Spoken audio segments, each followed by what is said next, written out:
Can you please pronounce your name correctly for me? Roarie, I've always been a little trepidatious. I mean, I'm a photographer. I work with models frequently, and some models like to be associated, like called one thing versus another. So, like, how do you define your own career? typically when people ask me what I do, I say I'm a freelance model. You started off. You were born and raised in Florida, correct? Hmm. And then, so what got you into the idea of doing modeling as a career? I shot up in height back in fifth grade, and people since that age had told me that I should go and be a model. And eventually, at the age of 21, I was tired of hearing this and decided, well, maybe what's that about? Let's figure it out. Right. So were you raised in a family of people that are creative and all this kind of stuff, or like how did you even come to it? Because my position on it is sort of models are collaborators and sort of co-workers in the creation of an image. There seems to be something that has to be there to be able to do it well beyond just being pretty and tall and whatever else. Well, I think that's a really interesting add on. And I'd say add on because models traditionally are supposed to show up and say, what do you want me to do? And then essentially the role was to be a clothing rack. That was the traditional model role. And then I think in the age of Peter Lindbergh and Linda Evangelista and Kate Moss, where models became household names, there may have been an add on of like additional collaboration efforts on their behalf. Linda Evangelista was really collaborative and understood a lot about photography and worked with a lot of well-known photographers. And so maybe that concept spread that way. And I do think it's true, like something that a good model does versus maybe a just a normal regular model would do is participate fully, like be included in the creative process and say, okay, this is your idea. Here's what I can add to that. And I think that makes images stand out. Sure. And I've been sort of following your career for a while. And I've also been noticing on Facebook that you've been doing a lot of questions that I found really quite interesting to hear the results of and the feedback about, asking things like, do photographers want to, or models that are collaborative, or do they want them to be just clothing racks, basically? Mhm. Well, a lot of those questions are intended to build community. Like, we get so lost in our own sphere of what it is that we're doing that if we don't stop and look around and go, hey, what is this person doing? Or what is that person doing? You stay stagnant in your approach. And ways that I've grown as an artist is to constantly have a network of other artists around me that may not even be doing the same thing that I'm doing, but may have similar overlap. Like we all do a piece of art and we all get paid, but how those things look are very different. And if this person is doing it and I can then reflect upon the way that I'm doing it in a different way, I may be able to improve what I'm doing. Well, that's a very mature way of looking at it. Unfortunately, not everybody in the industry looks at it like that. No, for sure. I mean, there are definitely people that are going to be a little bit more competitive, but it's again about the approach too. Like a long time ago when I first started modeling, I had questions about coming to Europe because I'd never traveled internationally. I'd just driven in circles around the US for 2 years, and then it occurred to me, "Oh, there are other countries. I could potentially do the same thing I'm doing there. Why not?" And I had no information. I didn't know many models that had done that journey before. But the one model that I did, I reached out to, and her responses weren't as friendly as I had hoped. And that negative experience informed me that that's not what I wanted to do and that I could do something different. And because I had an experience that was adverse to it made me learn about what I wanted to offer, what I wanted to create. And in the later years, I created a group where the intention is to say, hey, this is what I'm doing. Oh, okay, cool. What are you doing? And then we just learn from each other. And I've been modeling for 10 years, but I'm constantly surprised with things that I'm learning in this group by women that have been doing this for shorter amounts of time than I have. Sure, absolutely. It's an interesting because like I was thinking about this ahead of time before getting on here with you is like the idea of a traveling model of any sort, even a fashion, high fashion model, let's say, is still reasonably new, like in the grand scheme Mhm. of like the history of art. Like traditionally, models sort of either had a patron or a painter or a sculptor that was sort of their thing, and they didn't really sort of even go between artists or creative people, much less travel the world to work with people of different cultures and different backgrounds and different intentions. So like this entire idea is a very, very contemporary idea. Mhm. Yeah, that's a really good point. Well, give me a time frame. So you're saying you've been doing this for 10 years. So that means in 2010 you started modeling. Roughly. Yeah, I had started dabbling. There was a local photographer who had reached out. He said, "Oh, I see potential in your work. I'd be very interested in working with you." And in my newer days, before I'd figured out what roles I wanted to play in the community and what community I even wanted to exist in, I had tried a lot of different genres of shooting and modeling and posing. And his particular style of shooting, when I look back at it, I would not choose to work with this person now, but it also provided an opportunity for me to grow. So by having, again, experiences that I may have been otherwise adverse to, it helped shape what I wanted to do. And he had also extended teaching me a couple of things like maybe don't show up to a shoot with chip nail polish. Yeah, I mean, there is a certain amount of professionalism that has become expected of models in this day and age. Like, I remember maybe 15 years ago, 20 years ago, like it wasn't really, models were literally sort of just coat racks. They showed up and they just pretty much put on whatever clothes and did whatever they were told. But now there are even expectations where oftentimes models are expected to show up, of course, with like minimal to no makeup, as little adornment as possible, possibly even clothing that doesn't leave marks on the skin ahead of time. Like there are lots of different things like that. Yeah. Yeah, well, I'd say if in order for you to create it or treat it as a business and get ahead professionally, there would be a certain standard of ethics involved. Like, I'm currently working on writing some of the things that I've learned so that a younger version of me can have a leg up, things that I had to figure out through trial and error. Because there's really not, with freelance modeling, there's no guide or guidance or mentor. Well, a little bit through the Facebook group, we're discussing what is your approach to cold calling, or what do you find to be your rules, or what are your ethics? And every model in the freelance world does it totally different because there's no one way to model. And we don't really have an agency that says, okay, this is the standard and everyone must appear this way. Each model has found maybe their own route, but also a different set of tool bags that has shaped either their career or how they approach modeling in general. Like, as an example, I get hired for different things than some of my peers because of my look and because of my interests. I may get hired to teach workshops or to do location scouting or to do androgynous type images or to create in Lindbergh style, which is fashion nudity. And it's because of my body frame and how I've also positioned my portfolio, which is your visual resume, and the skills that I bring, which is also styling and the kind of clothes or the posing that I draw myself to. Right. So it sounds like you're trying to basically sort of like make yourself more engaged in the process. I mean, to a certain extent, it feels like you've, over the time you've learned or even just had the desire to sort of expand your capabilities so that you can offer more to any potential client than just being a body. For sure, the creativity has always been there. That's a part that I've had and nurtured within myself. But the additional roles that I've taken on are maybe out of necessity so that I have more jobs rather than less. but also to shape the specific types of jobs that I'm interested in.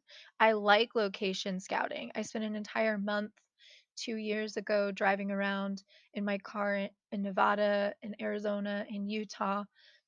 I mean, I live out of my car already, so this wasn't anything new, but in those specific locations, waking up at sunrise, watching the sunset to figure out where people there was a lot of foot traffic, where people would be, where the sun would rise and where it would set, what were really good locations versus what were too heavily trafficked for doing road trips, and then subsequently did 2 years of road trips with individual photographers in these really beautiful landscapes.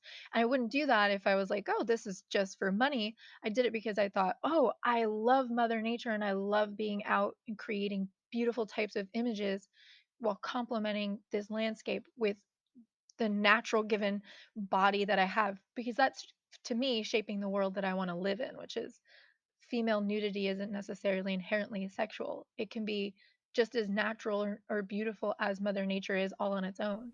Yeah, I've seen that you do a lot of location shoots. Now you do other things now also. So like you're now based in North Carolina, from what I understand. Yes, Hmm. Asheville. No, more recently I've just settled into Raleigh. Right. Okay. My family's actually in Wilmington, so I know the area pretty well. Cool. You mentioned that you did other things. So, like, you used to be a photographer's assistant and you used to do all kinds of other things. So, like, what going forward, I mean, nothing, nothing personal, but like modeling doesn't necessarily always expand through an entire lifetime. So, at some point, modeling will potentially end and people just won't hire you for whatever reason. So, like, are you preparing yourself for potential other jobs in the future?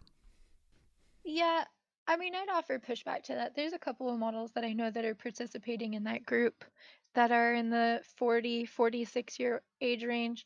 But I understand the sentiment. There's a shelf life to modeling, and maybe a third of the income will be for modeling rather than 100% of the income. I took on additional roles like I was a photo assistant. I did studio managing, so I created programs and networked for a studio. I learned and have been learning light setups. I've read and watched many documentaries on different photographers, understanding their styles. All of these played roles within the modeling. The more I knew, the better model I could do and I could be. And then additionally, with my own creative endeavors, which I've started to pick up a camera now, this has also helped me. It was like, as a model, I had training wheels on to become the artist, the person who has more control. So the photographer is the one who clicks the image and owns the image. The model collaborates but doesn't own the image.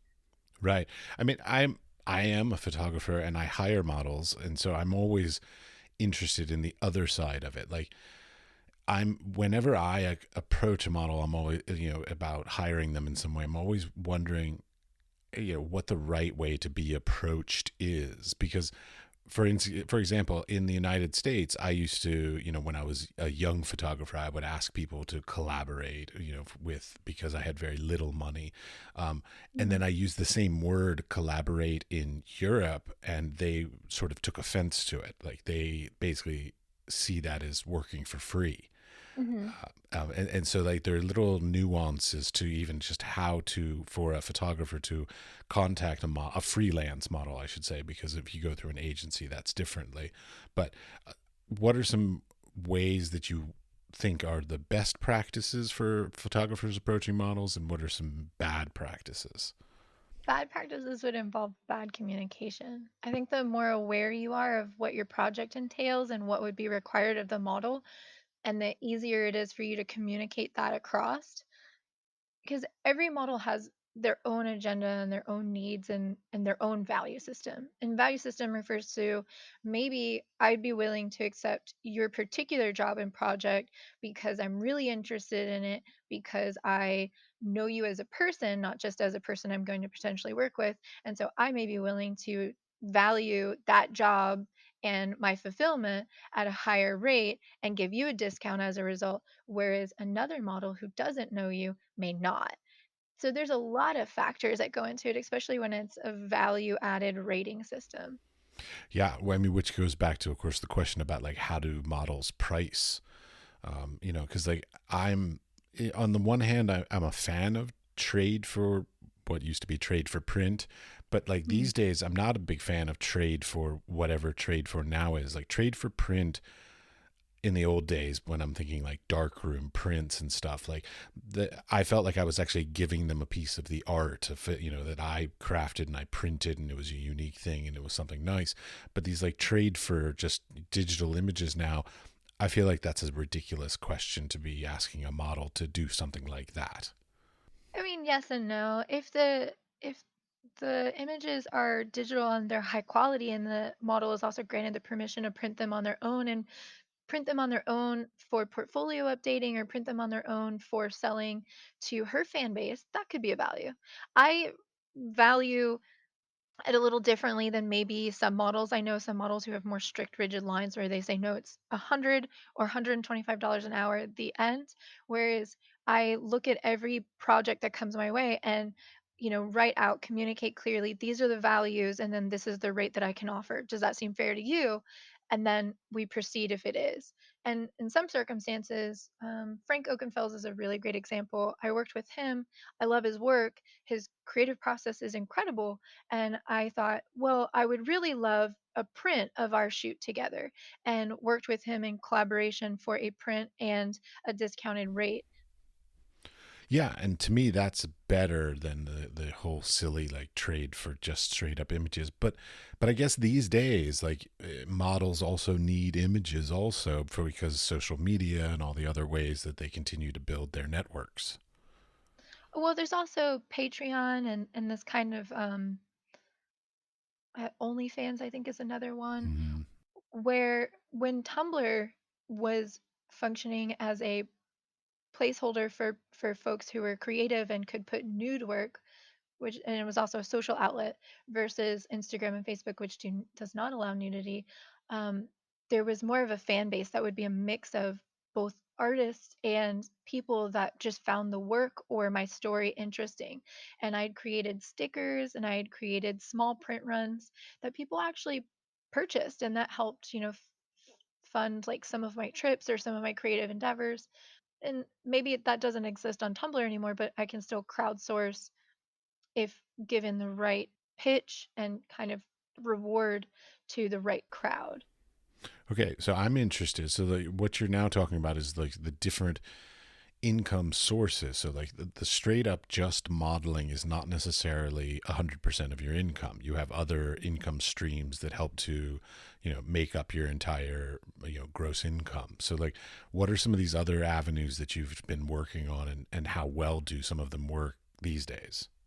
Well, I've always been adverse to Patreon, mostly because it felt, well, at least my understanding of it felt more like selling myself as a product, which seems like, oh, how is modeling not doing that? With modeling, it's one on one. Like my creativity and my connection is with one singular person. And I can intensely focus on whatever it is that we're creating. With Patreon, your person, your personality is sold to a mass amount of people. And it felt like much more work, maybe like the work of an extrovert. And I wasn't and didn't feel like I could achieve that. And maybe I'd built that wall up in my mind because there are quite a different number of approaches that I've seen from other models who use Patreon as a way to supplement their income.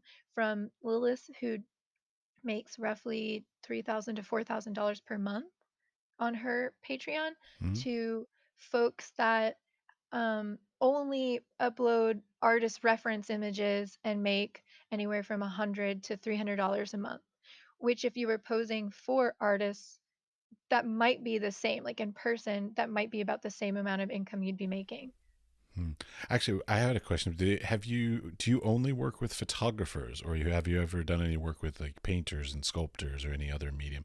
I also know you do videos, but so other than video and photo, do you work with other mediums? Yeah, I've sat for my first experience was quite a number of years ago. I sat for a painting class. I didn't have the understanding that it was 2 times a week for 2 hours, and it was a month long process. And that was my first experience for sitting for a class of painters, and I fell asleep. I fell asleep one time during the class. Nice. Yeah. Um, and then I've worked with there's a fantastic artist, his name is Toby in London, and he sketches just portraits. And he found me because at the time I had a shaved head and was really intrigued with the shape and being able to adjust it because I sometimes wear wigs, especially in that time. So he kind of felt like, oh, well, I get this model who has a shaved head, and then I get this other model who has a blunt bang cut and then longer hair. Hmm.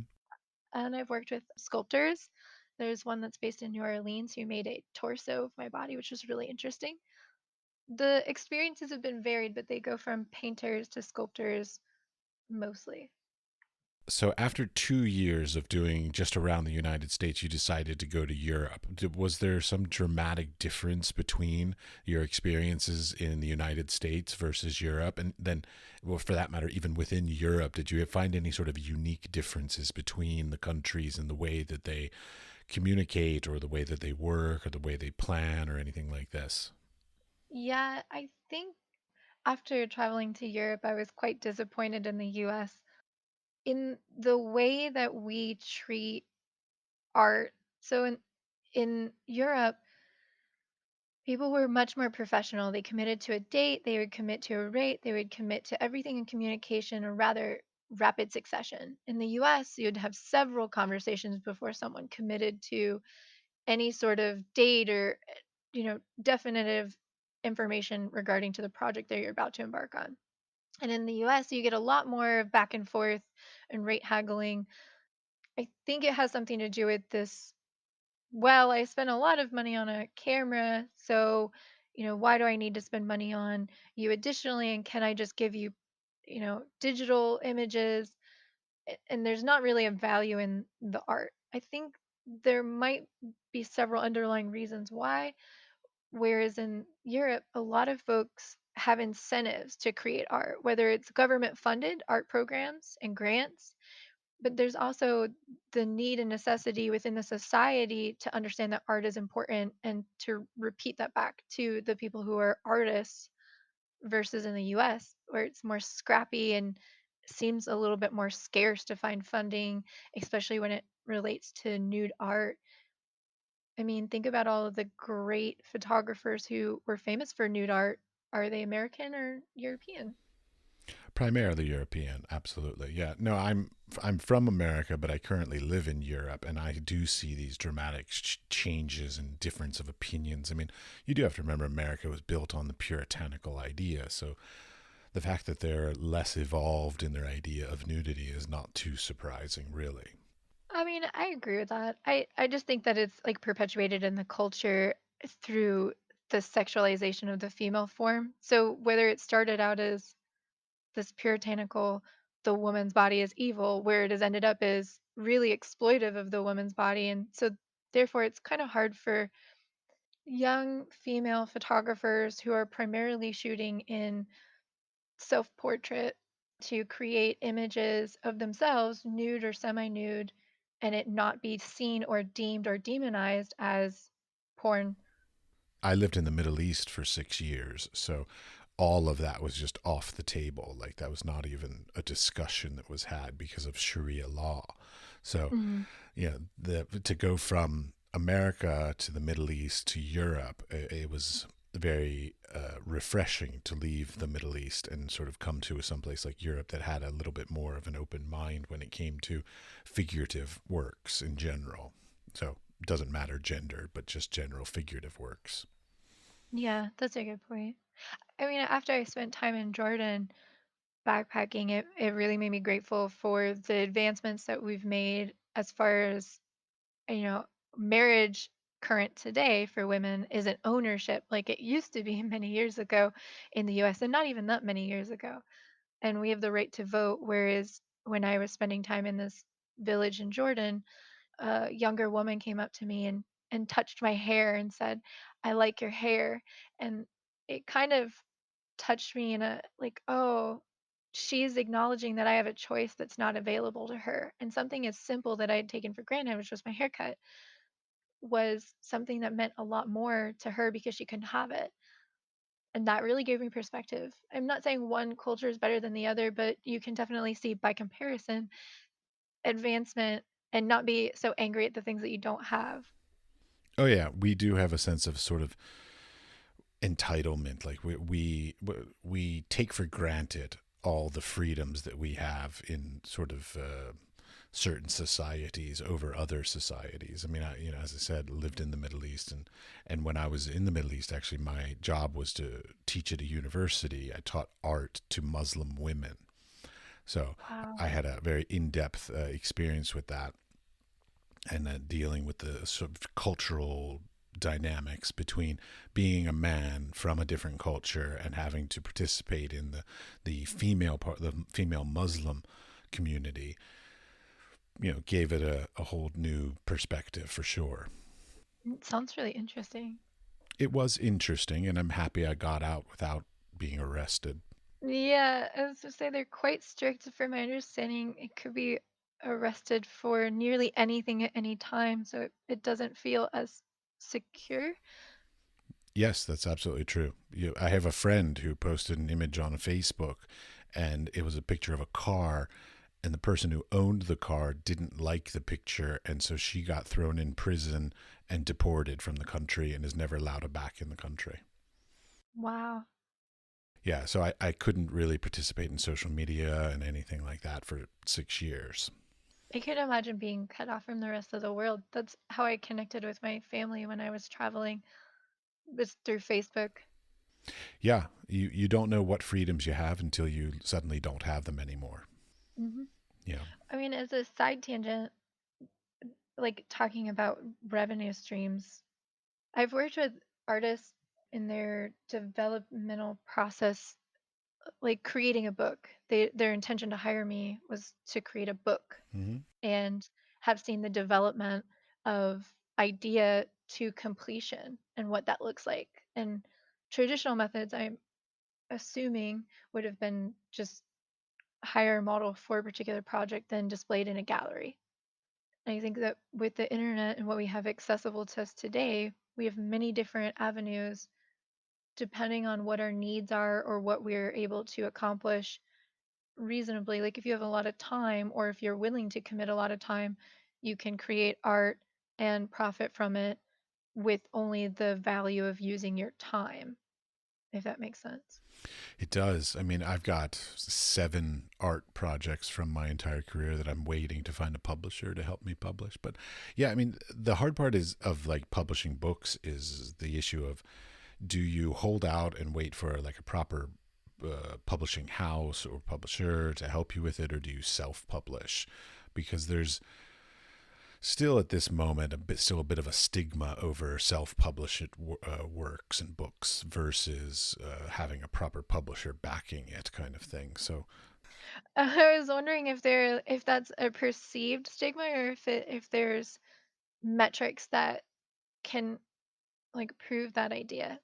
well, I come from academia, and so like in Hmm. in the teaching sphere, a self-published book, like when we go up for tenure or promotion and things like this, they basically, if you have a self-published book, it's worth maybe, let's say, like 1 point towards promotion. But if you have a book published by a reputable publishing house, then it's worth like 5 points or 10 points. So Mm. in certain aspects of the arts industry, specifically in academia, like self-published has very little value, because it's basically, I had enough money to do this, so I'm just going to publish it myself. But in some other spheres, like it's great because it creates the opportunity for more people to create more things, to be able to connect with more people. So like it should be given a little bit more value than it is in a lot of sort of professional settings. I think professional settings may tend to stick to these rigid codes that reinforce their power. Like, there's no university that will hire a person who has not graduated from a university. I think that's kind of silly because what if somebody has 10 years of experience versus someone who has no experience but recently graduated? Who's going to offer more value in that role? However, their line that they draw is to reinforce their value that they offer in the world. Well, you can't go out and get years of experience. You need us to progress you forward in your career. So I wonder if that particular line that they're drawing, a self published book, kind of reinforces a lot of the same idea. I'm not saying that one is right and one's wrong. As you pointed out, it's interesting that when we have the opportunity to self publish books, it opens up the diversity to the books that are now available. For example, Thomas Holm's book, he self published, but the key to his success is that he is actually a colorist and he works with a huge printing facility. And that is something that he does professionally, prints photo art books. So he had this knowledge that he was able to produce what a publisher would produce on his own, and also created a marketing strategy that sold enough books and gained, I think he had 26,000 US dollars to fund the project from start to completion. Hmm. So because of those options being available, there's now an art book out there that may not have existed if he had just waited and waited to get a traditional publishing deal. Indeed, yeah. I mean, it also brings into, there's also then the question of like the print on demand versus like, publishing. Like, I know a guy in Europe that he had to throw down a lot of money to publish or to print his book in advance with no pre-orders, and he's pretty much just sort of had to hope and pray that, sorry, my cat's meowing. He sort of had to hope and pray that people were going to buy it. And of course, people did. And he ended up selling out the whole first edition. He ended up printing an entire second edition, and that's selling well also. Mhm. So a lot of the creative field is sort of a hope and a prayer. Yeah, a lot of the questions that I'm fielding for models that are newer are basically very similar in the sense that to be successful in the art field, or to be successful as a freelance martyr, to be successful as an artist, you invest in yourself, you as a artist, your materials, what you're doing, what you're trying to create, and what you're trying to produce. And then hopefully, fingers crossed, there's an audience that's willing to purchase that. Although I would argue that, there's a wheel of, and maybe 12 different aspects on this wheel of areas that help that happen. So a self-made artist versus the traditional method. So traditional method, you're an artist, you invest in your materials, and then you find a manager or a gallery and you sell your items. Or you could create your own Patreon, so group of followers that are interested in your story, what you do, what you create, and are willing to buy into whatever it is that you create, as long as it's of quality and you've nurtured the folks around you that are truly bought into what it is that you're creating or how you view the world or your story. And I think that worked in Thomas's favor, where he has, X amount of followers that helped book sales for sure. And then also his workshops that he offered, those folks could see the value that he offers and was interested in the book and therefore supported him. The whole industry is, changing and growing and ever evolving, and new technologies are coming out, and so there's a lot still to do, and a lot still to constantly be not only learn but continually be learning. Like, Mhm. you have taken your social media profile, like so you use Instagram, Facebook, Twitter, and all this, and you're using Facebook, the social media platform, to create conversations about the industry and build that. I mean, and that's a very different, because most models, at least in my experience, basically just put up the most beautiful photos of themselves and just wait for accolades instead of actually engaging in conversations so much. Oh, I have a different strategy than maybe more of the other models where, I mean, my strategy is to be seen as a creative equal. So the when I enter into a creative situation or partnership, so in other words, I'm a model and there's a photographer, we're on the same creative plane where not one or the other person has more information than the other. I've taken on every role within photography and it's well understood. And then I reinforce it with what I do on Facebook or social media. Now, on Instagram, it's a little different. I post challenging perspectives about the world. And that's for a totally different market. On Facebook, where it's strictly only photographers or artists or models that I'm friends with, that's my people. Those are the people that I'm getting hired by or networking with for other potential jobs. And so in that realm, I position myself as an educator who's learning and teaching, because that's the same role that I want to play in the modeling domain when I'm hired one on one with someone. Let's do like a little like theory for the future. So like if you had a perfect scenario for the continuation of your career, so as you're building it and so on, what are you trying to achieve moving forward? Well, where I'm going now, and actually, this is a good question for this particular moment in time, is workshops. I'm fleshing out the idea of what a workshop, a creative workshop, would look like. And what I find with a lot of artists, and even really high caliber artists, is there we all wrangle with self-doubt. And am I good enough? Am I doing this right? Is this worth money? Is this worth someone's time or attention? Everybody across the board, every single artist that I've met. And maybe it's because of my inquisitive curiosity, childlike nature, where I'm just openly accepting whatever it is and have been able to take whatever it is and repurpose it to shape something that works for me going forward. Being able to take that utility tool belt and sharing that with other artists has really helped me in my modeling. And now I'm hoping to not just be the model, but to also be the facilitator.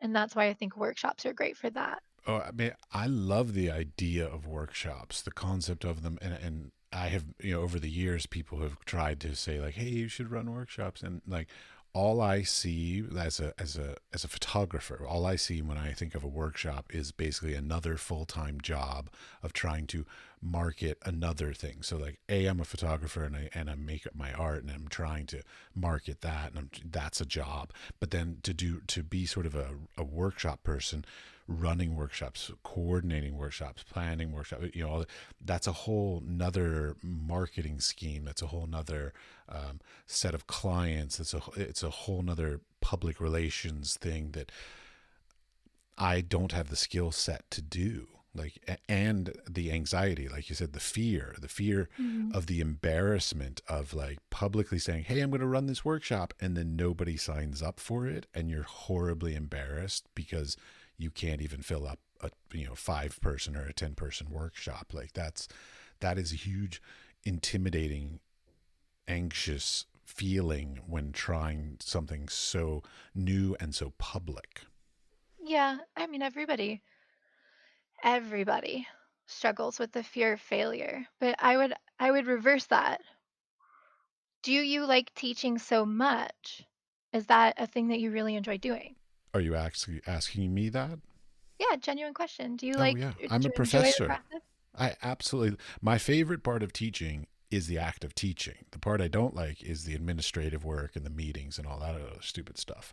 So the Fair act enough. of being in the classroom and engaging with people, learning and being able to, even learn things myself from them. So like I don't see teaching as a, I'm the master, you're the apprentice kind of an Mhm. approach. I see it a bit more of a sort of a, I do like the Socratic method. So like I teach them how to learn and how to grow, and I lead them on paths, and I make them figure out for themselves why whatever decision is the right decision. It's not my place to tell them that something's right or Exactly. wrong.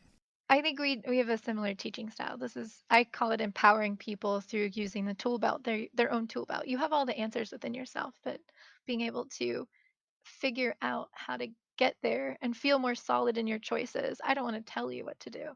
But I mean, going back to the so you really do like teaching. Oh, Could absolutely. you live your life without teaching a class? Could I? Well, there's the balancing act. If I had more time to sit in the studio and make more work, I can deal with not teaching. But like to me, Mhm. the practice of teaching is a similar, like it's working the same creative muscle as it is like if I'm making my own work versus Mhm. teaching how to make work. It's the same creative muscle. So whether if I can be in a classroom or if I can be in the studio myself making my own work, that's the same sort of techniques and muscles and thoughts and all that. So I could do without teaching if I could also be in the studios, but I mean, but being in the studio has its own set of anxieties and fears as well. So, like, Mhm. sometimes I find that a good balance between being a practitioner and being a teacher actually keeps me a little bit more well balanced. Yeah, being able to kind of go into the studio at times and then also be around people and teaching kind of has a symbiotic relationship. I guess my next question would be, what if the workshop that you're envisioning was that you teaching or employing your Socratic method to people that looked at your work and said, "Wow, I really respect what you're doing. Maybe I don't want to create the same thing, but I'm interested in how did you get to where you are?" And that was the workshop. There are so many workshops because I mean, there's because I get emails, people offering me workshops. I don't know why, but there's so many different kinds of workshops. Some are technical, some are conceptual, some are portfolio building, some are, like how to approach publishers, some are how to lay out and design a book, a project. Mhm. There are so many different variations on it. It's really one of the sort of more anxiety driven parts for myself when I think about running a workshop is what's the right workshop, because I mean, here in Europe, the most common ones are basically photographers will basically say, "Hey, we'll get a location, we'll get some models, and you come, and then I'll just help you make beautiful pictures of these beautiful people in these beautiful places." And that's very common here. But that, to me, that's sort of a rank hobbyist kind of thing. That's not necessarily helping with professional practices and enhancing careers and things like that, but Mhm. it's great practice and it's great experiences. I'm not downplaying them, but that's not really what I want to do. I want to, like, I do, one of my other jobs is I do portfolio reviews for photographers through Lens Culture. And so every week I'm looking at hundreds and hundreds of portfolios and giving feedback on them. So, like, I would love to see people just get more professional opportunities and feel more confident in their professional opportunities. But I feel like a bit of a hypocrite in trying to be this person that stands there and says, "Hey, you should do this," because even though I'm not doing it. I mean, that's fair. But I think it's because you've allowed fear to speak to you more than the fear of what if you never get the opportunity to do that.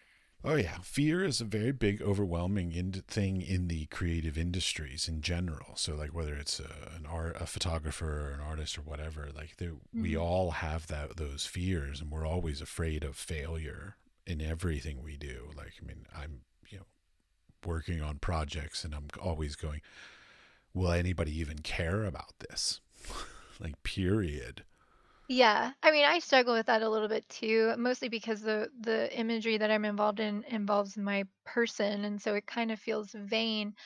But then I remind myself that it's not for other people to care or to like or even to have an interest in. I'm creating it for myself, my own purpose. I have something to say when I took on this project, and that thing is still important to me. And so I reframe in my mind, well, who cares if nobody else likes it? I didn't make it for them. I didn't spend hours learning what I learned to be able to make the thing that I'm making because I wanted somebody to pat me on the back. No, I made it because this thing inside myself told me that I needed to express this. I needed to share this thought. I needed to share this idea. And that is important. And so I'm going to prioritize that thought, that need, that desire over the what if somebody doesn't like it. And so I kind of carved out, like, my job wasn't a real job. Being a freelance model, sure, that's a job. But in the way that I approached it, I carved it out because I sat down and said, what is important to me? And then I prioritized those things. And anything that didn't take me closer to those things, anything that felt like self crippling, like, "Oh, well, what if people don't like it? Or what if I go to this country and I don't find any jobs?" Fuck it, go to that country anyways. At the very least, I'll see awesome new landscapes, meet new interesting people, and I'll have a good time. At the most, I'll get completely booked out and I'll have to come back again. Wouldn't that be nice? But if it's anywhere in the middle, it's also okay too. And taking away all of the things that I could potentially be scared of, like not getting booked. I'm not saying that I didn't feel scared because I wasn't going to make enough money to get to the next city, because I often lived very close to make it or break it line. But I was so mentally focused on what I wanted to accomplish that I got there. I mean, I don't know a lot of people, specifically my age, that have traveled to as many places or lived in as many places as I have, or experienced the richness of what I've experienced. And I don't mean that to boast. I mean it as this is what I set out to do, and this is what I accomplished using that tool set. It is interesting. I mean, fear does unfortunately rule most creative people's lives, in one way, shape, or form. Like whether they're afraid of even starting the project, or Mhm. when they're done with the project, if they're afraid of putting it out in the world and not having it well received or even received at all. I mean, I do it all the time because I work on projects for months or years before they ever see the light of day. I mean, I might show them to a few friends and peers, but of course they're always going to be rather supportive. So Mhm. it's the nature of getting it out into the world of the unknown, the people who don't know you and love you and support you, and hearing their reactions, that is very intimidating and scary and anxious. Like I've taken up a bit of a Xanax habit these days because like I just can't deal with it sometimes. I totally understand that. I'm not saying that I don't face my own fears at all. I just, I guess if I had listened to the fears that I had had years ago, I wouldn't have gotten to the places that I had gotten to. Because at any number of the points, I could have said, oh man, like as an example, the first time I ever went over to Europe, I had booked a month-long trip. I'd never been to Europe before. This is a totally new market, and not just a new market, several new markets. So I was going to several different cities I'd never been to before. I didn't have a cell phone, so I felt kind of like if I made an appointment and I was even 5 minutes late, I couldn't guarantee the person was still going to be there because I had no way to communicate to them. And so there was a lot of hurdles. And in the process of writing people in Europe, I had fought this inner demon that was like, well, who's going to care? I've never been to these countries. Why would they hire me? How am I even going to make money? How am I going to even fund this whole trip, because I had to pay for the travel and the accommodation and the trains and the buses in between each individual city and all of this logistical stuff that I had never done before up front out of pocket. And I wrestled with myself. Oh man, what if I get there and this has all been for nothing? What if I get there and I don't make any of this back? What if I get there and nobody wants to hire me? Which is different than what if I get there and nobody likes me? And I think because we're an artist and we work so closely with what we want to say and shape that and create an art piece that says that and then shares that with the world, we entangle who we are with our piece of art. And that estrangement that I have between, well, if somebody tells me no, well, then that's their problem, versus, oh, somebody tells me no, they rejected me, has empowered me to be able to go and do those things. Because if they tell me no, too bad. It's not my problem.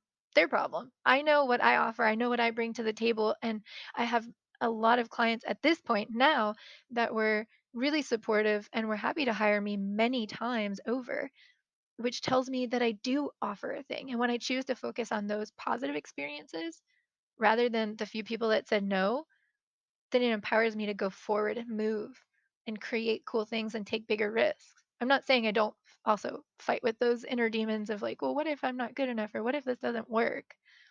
I've just taken what I've known and turned it around on its head.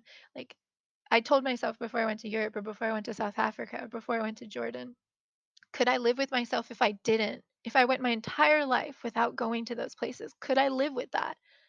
And the answer was no. And even if it was scary, even if I didn't want to on the inside, or even if my fear was talking to me, I said, what's more important, going or not going? And when I make choices, going or not going, going has to be reflective in those choices. Like buying a ticket, not procrastinating, not being scared, buying insurance if I'm scared, any number of those things that got me closer to going rather than listening to the things that were more comfortable that took me further away from going. Oh, certainly. I mean, when I took my job in Abu Dhabi in the United Arab Emirates, like it was a completely unknown thing. It was just totally random. But at that time, my priority in my life was to try something new. Hmm. Like that was it. And now I'm in Europe and my entire life is new. Like every experience I have in Europe is foreign to my having been raised in the United States. Like I have conversations on more or less a daily basis about cultural differences, nuances, even in language and expectations as well. Like Mhm. here, like I've had this conversation with my wife numerous times, which is that here in Europe, or specifically more in the Czech Republic, there's a sense of humbleness. Like, so you don't boast about yourself very much. Like, as an artist, I have to write grants and things like this for funding here, and Mhm. they've constantly been telling me, don't be a cheerleader. Just say what you're doing. Just explain it, sort of A, B, C. This is what you're going to Mhm. accomplish. Whereas in the United States, if you write a grant for something, it's very much you have to sell yourself. You're convincing people that you're worthy of investing in through this grant. Mhm. And just even those little subtle cultural differences make a huge difference in sort of who I am, because I have chosen to live in these places. Mhm. I think that's really interesting. I learned a lot about American culture, North American culture, from having traveled and visiting other cultures. Absolutely. And it kind of shapes the person that you are. Like after you leave this experience, you may view the world differently, or your approach to writing grants may be different. And I think more well-rounded because of the things that you've learned that are in contrast to the things that you've learned in the US. I hope so. We'll see. Time will tell on that stuff. That's fair. Okay, so these future workshops that you're thinking about doing, that you're going to facilitate, are you going to be doing these things in the United States? Are you going to be doing them worldwide? How are you doing these things? Wow, I love that question because I hadn't considered the potential of taking it to Europe. That's how limiting I was putting it on myself. But thanks. Yeah, I could. I would definitely. Well, from what I see of you, you have built a very good, strong network of people throughout the world. I mean, you seem to have worked with people everywhere. Whenever I'm seeing your posts on Facebook and things like this, people are responding from South Africa, Germany, all kinds of different places, not just the United States.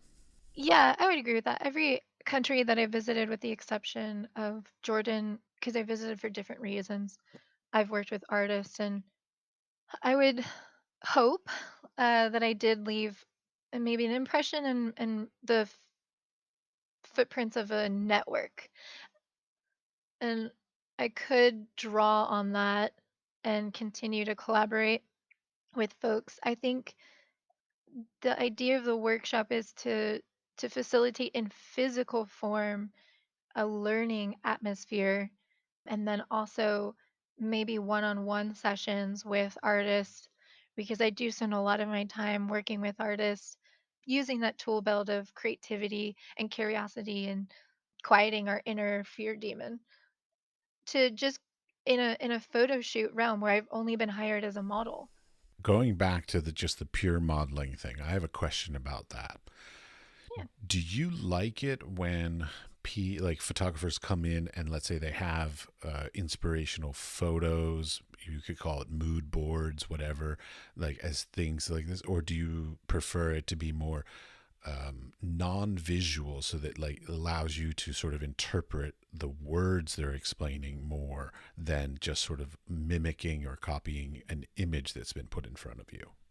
I'm a visual person, and so words are really hard for me to visualize. Like, for example, if you were to say, Rory, I would love to hire you for this project. In my mind's eye, I see you wearing a blue dress standing in a field. And that tells me so little about the specific project. However, if you show me examples of the field, you went out and you located a specific field, and this was the field that you were going to shoot in, and you even showed me the perspective that you're going to create in, maybe like the framing, the time of day, and a particular set of images that showed me the style of dress that you were looking for, or even references to what kind of makeup or hairstyle you might be, then it gives me a foot to go, okay, well, this is a little bit of what he's talking about showing up to. This is what I can accomplish. This is what I can arrive in as, and this is our starting point. Now, where can we take it from there? So that's good communication to me because I'm a very visual person, and the words, like if you said blue and I interpreted it as navy, but you meant periwinkle, we wouldn't be on the same page, and I may not be able to fulfill the vision that you have requested. And I always think of those things as starting points. It's not the concrete box that we have to exist in. This is where you said, this is where I'd like to start. And then from where we take it from there is based on my personality, what my posing style is like, what you see, and what you're interpreting of me as you see it. That's our artistry. That's what we're adding to it. Certainly. I mean, over the course of my career, I've worked with everything from amateur models to professional high fashion models, and then also art nude models. And I've even worked with pornographic actresses that wanted to do sort of fashion y kind of shoots. And I found personally that a model who does nudes knows how to move their body and use their body in more expressive ways than models who traditionally only wear clothes and have never Mhm. done any nude works. That's just my experiences. I would say the same. It's a like if we use it in another way, when I didn't have hair, so I had no hair that could frame my face or cover my face or be used as a form of expression, I had to learn how to use my face. I couldn't just stand there and stare point blank. That would make very boring images. Hmm. So when I didn't have something, when you don't have clothing, you have to learn how to carry sadness, carry anger, carry tension because all parts of your body are visible. Yeah, and you don't have the cover or the illusion of some sort of guardedness, or even just the like. I worked with a young lady, a model. She's a great lady, good model, and she relied on her hair to express things. And so the first thing I did was I made them put her hair up in a bun. And so she couldn't use her hair for anything, which I felt like was very interesting to force her to find new ways to express herself, and ended up making some really stunning images in that way. So Mhm. I find that a lot of times, like taking away some of the habits or the Mhm. ease of things that make a models feel overly comfortable, to make them feel a slight amount of uncomfortableness, in as far as how they have traditionally done things, to make them force them to think of new ways to express things. I find it Mhm. oftentimes gets better results than relying on things, old habits and old techniques. Well, I mean, if you rely on the old things, you only go places you've already been. And like Correct. in my career, I shaved my head and I didn't have hair, and so I knew that without hair, I could only get away with just standing there with my blank face, maybe one or two shoots if I was lucky. And that's just not me. I used it as an opportunity to push myself. So I watched a lot of films about how to emote, how to use your face, how to be absolutely still and convey sadness, and then in the next frame convey anger with just your face. And it was a challenge to me. Like I've constantly gone through that within my career, and I've always it's not I waited for an opportunity to shape me. I created those opportunities to challenge me to get outside of my norms. And another example is after every 6 months I would just look through my book of work and go, what have I habitually created, whether it was intentional or unintentional? What are the patterns of things that I've created a lot of in this 6 month period? Okay, next month, what am I going to focus on? What is different that I'm going to hone in and say, this is what I want to create that's different than what I've already created? From my perspective, as a person who would potentially hire models, like, it's great to hear that there are models that are basically pushing themselves and making sure that they're constantly evolving and changing, so that, like, if I hire a model, I don't want the to hire a model and have them do the same poses that they did 2 years ago or 4 years ago. Like, I want to, as much as I'm making new work as the photographer, I also want the model to be bringing new opportunities and new ideas to the shoot through new, whatever, new expressiveness, emotiveness, understanding of how their body works. Knowing that people like you, or specifically you in this case, are working to get better in the same way that photographers and painters, we are constantly working to get better, is very optimistic and appreciated. I mean, I would also venture to say there are some models that found really good success at doing the one thing that they do and doing that really well. And so it's like if I was an artist and I had a specific project that I was like, "Oh, I need this specific thing." Oh, that model fulfills that specific thing. And so that's a good business model that's worked for certain models. I think where I made that distinction at the beginning of the difference between, say, an artist collaborator model versus a model is that one model who does that one thing that they do, and you know that they do that and you can hire them for that thing, that would be the model. And then the person who maybe hybrids or goes above and beyond would be an artist collaborator, co-creator, would be me. And I'm not saying one's better than the other. Each of them have their necessary roles. Indeed. I mean, there are models that make entire brands and industries. I mean, there are even movies, the jokes, the Zoolander and stuff about models that just have like one sort of style or look to them. Well, I mean, more like you had a specific project in mind that needed a particular kind of posing or a particular type of body. And if you looked at my body of work and it was hard for you to distinguish me from one image to the next, then I may not be well suited for that project. Now, if you needed a model that had the ability within the same scope to start here, maybe have a very feminine appearance, and then at the end of the shoot have a masculine appearance because you needed a juxtaposition and that was your project, then I would be the model for that. So there are different roles for different things. Certainly, which actually brings up an interesting question. That you actively state, sort of on your website and in other places I've seen you online, that your androgynous look, and you use that as sort of a selling point for you, whereas maybe some other models might not want to encourage that idea. So, like, have you found the nature of sort of playing with gender roles and androgyny to your benefit? Oh, this is, I know that people ask this and think that it's quite simple answer, but it's quite lengthy. So for me, and I know there's a lot of non-binary talk and they them their talk. I don't it's not a identity in those ways. It's more of a concept or an idea or a belief. For me, I have a strong jawline, which would be masculine, but it's complemented by soft feminine lips. And I have long eyelashes that are that work in tangent collaboratively with my thick eyebrows that are more masculine. Those things are not in competition with each other. They work together to create who I am. And so both the masculine and the feminine traits within my personality, which are for a woman, I'm quite dominant. I'm not afraid to take up space or to speak my mind. And those things are typically attributed to men, at least in the North American culture. And then additionally, I can be quite nurturing or thoughtful, caring in a way that would be attributed to a woman. And so when I say androgynous, I can be nude and have the figure of a female, but I pose not in the traditional female asserted or prioritizing ways. So if I'm in an image, I will stand and take up space and physically create shapes with my body that are not the traditional S curve or pushing your female anatomy forward and making that the priority in the image. And so I get a lot of responses from folks who say things like, I didn't realize that you could be androgynous while being nude when you have boobs or, female anatomy.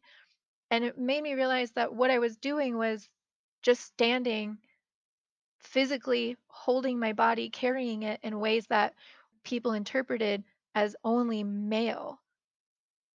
So I thought it was really interesting that it's been shaped by society as well as like my own personal belief, and I make it a necessity, like on my social media I make it a very public thing for people to acknowledge and to see, because my approach to modeling, if you were to hire me to be like a traditional figure model, I may not do the figure poses, like the voluptuous, curvy type poses. It's like a signifier that these are the things I do. I think it's great. You do understand I'm a fan. So, like, I think it's marvelous. I mean, I would much rather hire a model that's very versatile and could potentially, like, on the day, if like even if we planned something for a shoot and then we showed up and for whatever reason some things weren't working, that you had the Hmm. capability to sort of, just work with some of the things that might end up happening out. I mean, versatility is one of my favorite parts of models. Mhm. I'm, from my perspective, I'm not a huge fan of models that pretty much are only good for one thing. Like, if I'm going to go through and plan for a shoot, there's lots of effort and time and planning and communication that goes into that. And so I want to be able to have the capability to do any number of things depending on how things work out, because sometimes it could be as simple as you plan an outdoor shoot and you want to do it, let's say, in a feminine style, Mhm. but then you get there and it's an overcast day. And all of a sudden, it just the light quality has changed the whole thing to feeling more masculine or more somber, let's say, or something like this. And so, having a model with greater versatility, from my perspective, I see as a huge benefit. Yeah, I don't mean to try and sell you on the idea. I think that there's a lot of preconceived notions of maybe what androgyny might be because we all define words differently or use them differently. And so I've had several folks ask me more in relation to non-binary and kind of confuse the way that I'm using the word for that, which I understand. I was gonna say maybe define the way you're using it, because again, like I'm probably thinking something very different just by the word androgyny than you are. To me, androgyny basically means able to have attributes of either gender depending on situations. Well, I would say instead of either, both simultaneously and working together. So I Okay. use the word collaboration when I say like long, effeminate eyelashes with collaboration to the thicker, more masculine eyebrows. So neither one is stealing the light from the other. They work together to make the whole thing beautiful. So I accept both roles and don't choose one over or prioritize one over, which would signify that one's better than the other. I mean, sure, there are times that I stand really straight and tall and have this fierce, angry look, which could look really dominating, but it's also within this tiny frame of an individual who, in reality, has female assets. So, both of them exist within that same picture. And a lot of the quote unquote vulnerable images where I'm pulling you in, there it's that yin to yang of vulnerability being strength as well. I hope that makes sense. I get it as a practitioner, and I'm sure the people who are probably listening are in some way in this industry as well. So yeah, I'm sure. The things I want to know about is that I'm a photographer or slash artist, let's call it, and I work on sort of one side of the collaboration, and I get the sense, and even you've mentioned on social media that you talk with other models around the world. I wonder how much like you all take from our experiences, like I'm always afraid. God, I feel like I'm like in therapy session and talking about all my fears. But anyways, the I feel like I'm always afraid that I'm somehow going to offend or do something wrong or say something wrong or want something more from the model than they're comfortable doing, and there's this sort of walking on eggshells that I find somewhat difficult sometimes with some models. I mean, I'm not all models for sure, and I think Mm, a lot of it comes down to the nature of communication up front. So like yeah. if I was better, which I'm better, and the situations I'm thinking of are earlier in my career, is that I didn't communicate quite effectively what I was planning or expecting or hoping from the collaboration, and so therefore it was difficult to sort of maybe get the thing that I wanted. And so Mhm. I wonder, like, how does that affect you on your side? So like, let's say there is a situation where you go to a modeling job and you show up and they didn't communicate very well and they want you to do something different. So I'm not saying necessarily like uncomfortable, but like something completely different than you expected. How does that make Mm. you as the model feel? Well, I mean, as you pointed out before, what you value in a model is the versatility. So if you have this plan and it doesn't come to fruition, being able to make the best of it has been an asset for me. I'll give you an example. I worked with this photographer who he booked me, and we were to work in the studio, and he was having trouble getting into the studio. And mind you, I at that time had showed up 10 minutes before the session, which I like to do because I like to get a, hey, how are you? You know, how's your day going? What's your energy level like? Kind of gauge before we enter into this very vulnerable state of creating. And so I had arrived 10 minutes early and he was struggling with getting the studio open. And half an hour into when we were supposed to have already been creating, we still weren't in the studio, and I could tell he was visibly upset about it. And it wasn't, we didn't have the opportunity to reschedule because I was visiting the city and I wasn't sure that I was going to be able to make it back because I had a different course of action for the next year, which was running the studio. And so I said, look, you know, I'm willing to give you a discount because the situation is out of your control and you've tried it every which way that you're possible to do that. But instead of sitting on our hands because this is now out of your control and you're waiting for the studio owner to come in and facilitate opening the studio, why don't we take a walk around the building and see if there's anything interesting to create around here and make the best of what it is that we have. And I have a whole suitcase of wardrobe. We can do, XXX, and having that tool belt of what it all of the different learnings that I've self taught, like looking at photo art books, deconstructing, reverse engineering how people set up lights, asking questions at photo shoots. Why are you putting that light there? What does it do? Can you show me? All of those things helped me in that situation express to this person, I see this wall. Here's some things that we can do with that wall. And then also know what to look up on my phone to give them a visual reference. Do you have any interest in shooting something like that?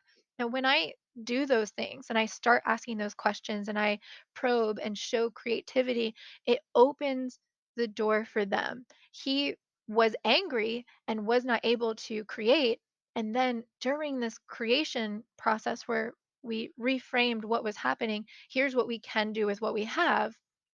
He was able to create things that were different than what he had set his agenda on. And we were able to use our time in a way that was productive. Yeah, absolutely. It's fabulous.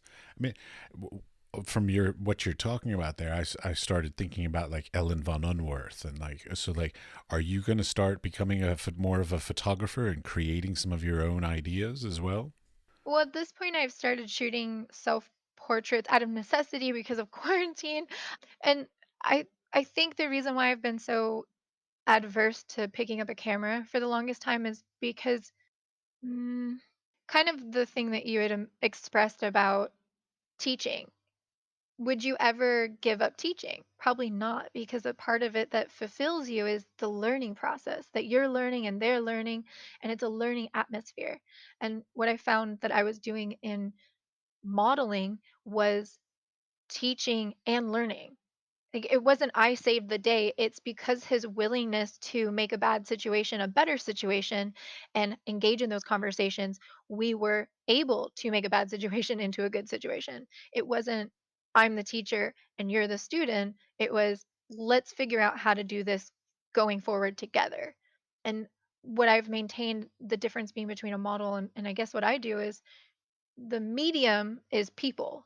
I work with people. I work with people on ideas and bring those ideas to life, but I work with people. And with photography, you shape the world that you see. Like you're making a distinctive, this is what I see, and it is important because I've taken the time and effort to create an image.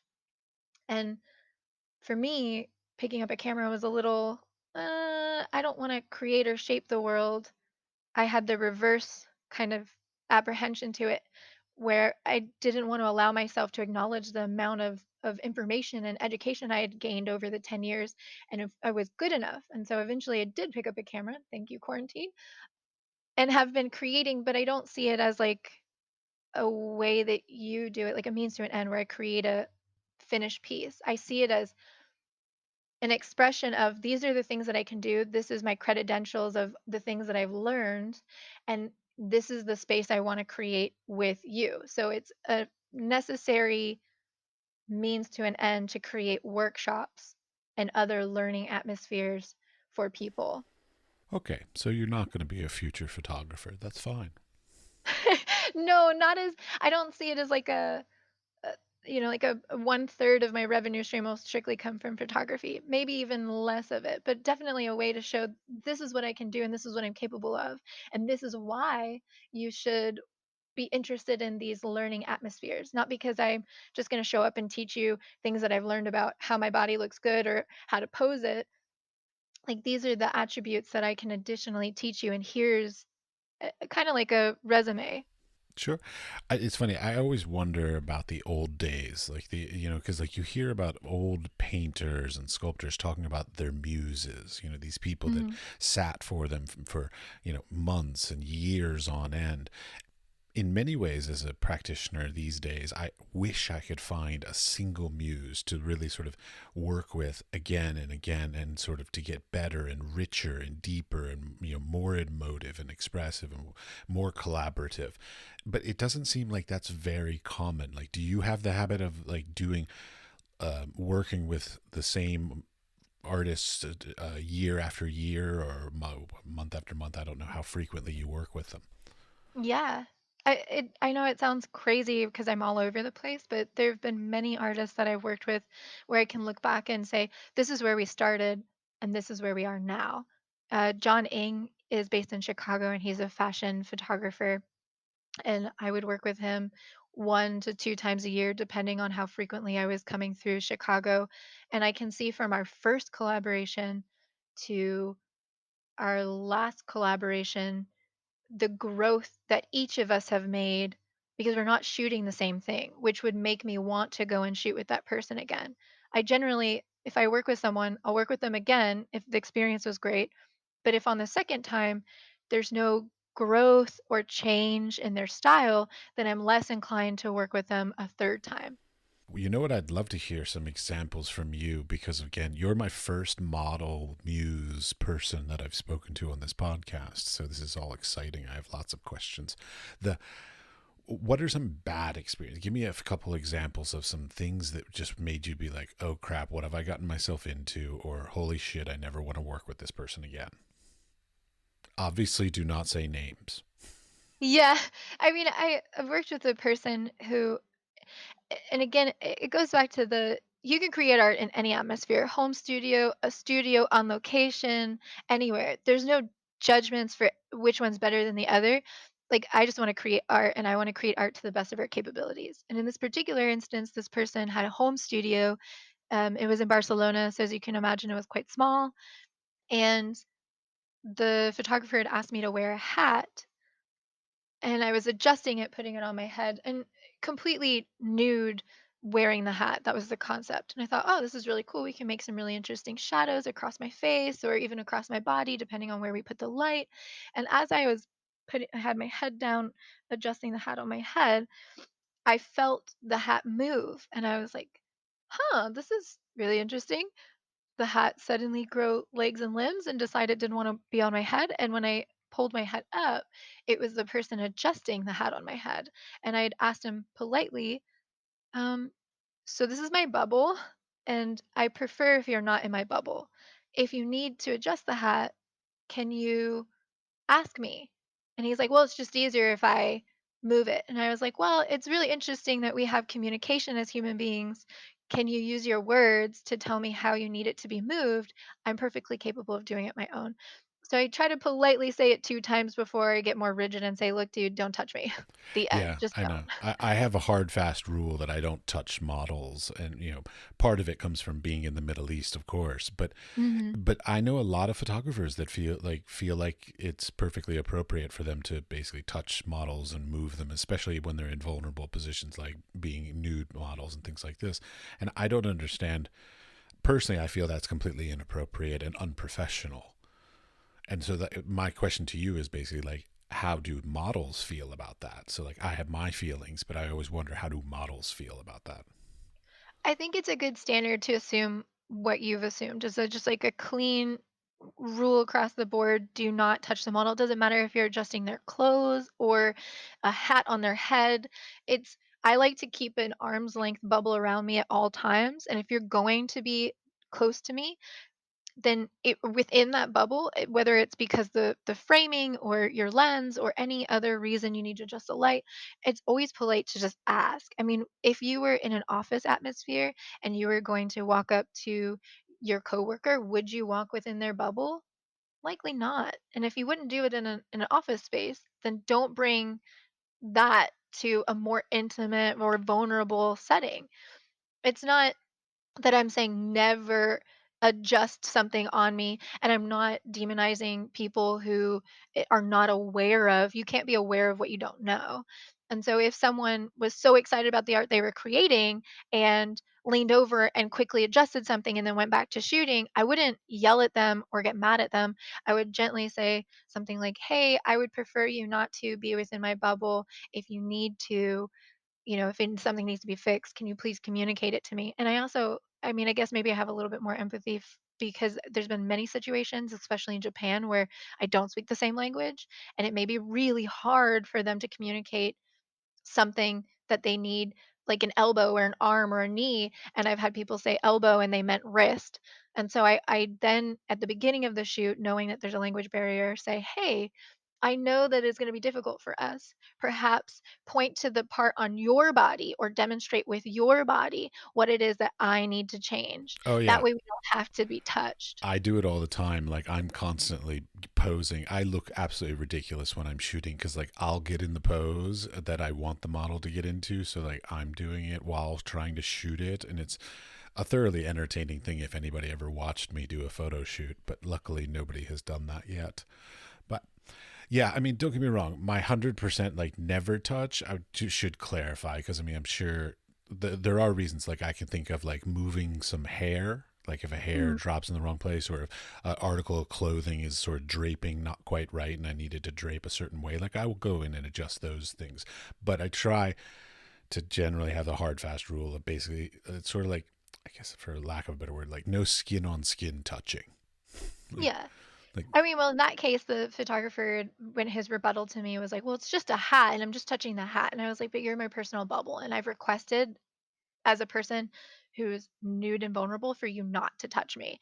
And you're telling me that you wanting to touch me or your desire to touch the hat is more important than what makes me feel comfortable." And if that's the case, then we are not able to collaborate because you're telling me at a basic level you don't care what I have to say. indeed, yeah. I mean, I want to hear a couple of, if you have any more sort of like inappropriate, unprofessional experiences, because I still run into younger models or even some professional, or sorry, photographers, some professional photographers and some amateur photographers who have what I would consider like unprofessional or bad habits when they Mm. hire models. So like I instead of me telling them, hey, you shouldn't do that, I like the idea that you as a model would say, hey, these are bad practices. I like that you're spinning it, but I feel that there is a lot of value in another photographer saying and stating these things because I have been led to believe that they are more likely to be listened to when it comes from another respected peer rather than a person who hasn't had to be considered in those ways before. Oh, yeah, Like, but see, photographers are horribly competitive and catty towards one another. We don't, there, very few photographers respect other photographers. We generally, as a community, see each other as competition more than peers in the most cases. I mean, I have a few friends as photographers, but like throughout my career, I rarely am friends with photographers. I'm friends with sculptors, printmakers, painters, all these kinds of people, but very rarely the photographers because they oftentimes see other photographers as potential competition.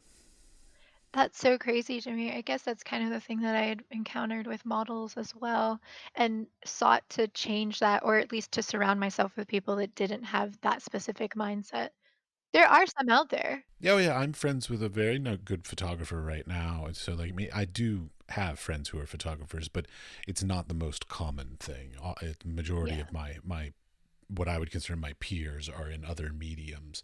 I mean, part of the reason why I'm probably not a more successful photographer is because I don't like to play all those games, and I see them as just games, little petty, childish games that the photo industry plays between Mhm. each other, and I just don't appreciate it. So like I don't feel like it's necessary for me to participate in it.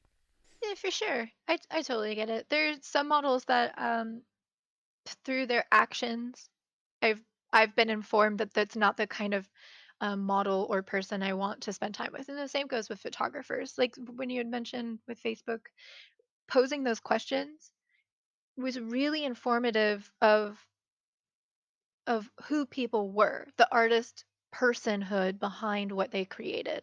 So when people responded, like here's a great example of like an inappropriate thing. I had posed a question at one point about having different rates for different levels of nudity. Is that a thing? Should models have that? And it said clearly, models, question to you, do you have different rates for different levels of nudity or for different projects? How does that work? I'm not asking for the specifics of your rates, so I don't want to put you on the spot, but I just wanted to feedback on what the other approaches may be. And a photographer messaged me saying that his opinion on the matter was having different rates for different levels of nudity was likened to having different rates for different services as a prostitute. X amount of money for a blowjob, X amount of money for sex, X amount of money for this. And I was like, this is a really inappropriate answer. Well, I can appreciate that you wanted to express your opinion, but the fact that you came to me in a private message tells me that you were too scared for a good reason to say this publicly. Perhaps you should reconsider what you're sharing with me. And so like that's kind of the role that I played as a facilitator of those questions. Yeah, We had a I lot of angry people at me at different points for different reasons. sadly there are just a lot of angry people on the internet. But well, thank you very much for your time. Thank you for having me and writing. Enjoy the rest of your day. Thank you all for your support of the Wise Fool Patreon account. If you've not become part of our network, by becoming a supporter, you receive the opportunity to help in the choosing of upcoming guests, cities that I should visit, and also you can give me questions that you would like me to ask future guests. You can find us and support us at Patreon, patreon.com/thewisefool, all one word. If you enjoy the podcast, I would appreciate a 5-star rating, and please tell your friends to listen and subscribe also. You can subscribe on Apple Podcasts, Google Podcasts, Spotify, Pandora, Stitcher, or wherever you get your podcasts. One of my many weaknesses that has become glaringly obvious to me through my insights from my guests is that my lack of professionalism in the business practices when it comes to my personal artwork. So I've become putting my work on sale on saatchiart.com. You can find my artwork available for purchase at saatchiart, SAATCHIART.com/Matthew Dols, MATTHEWDOLS. Thank you.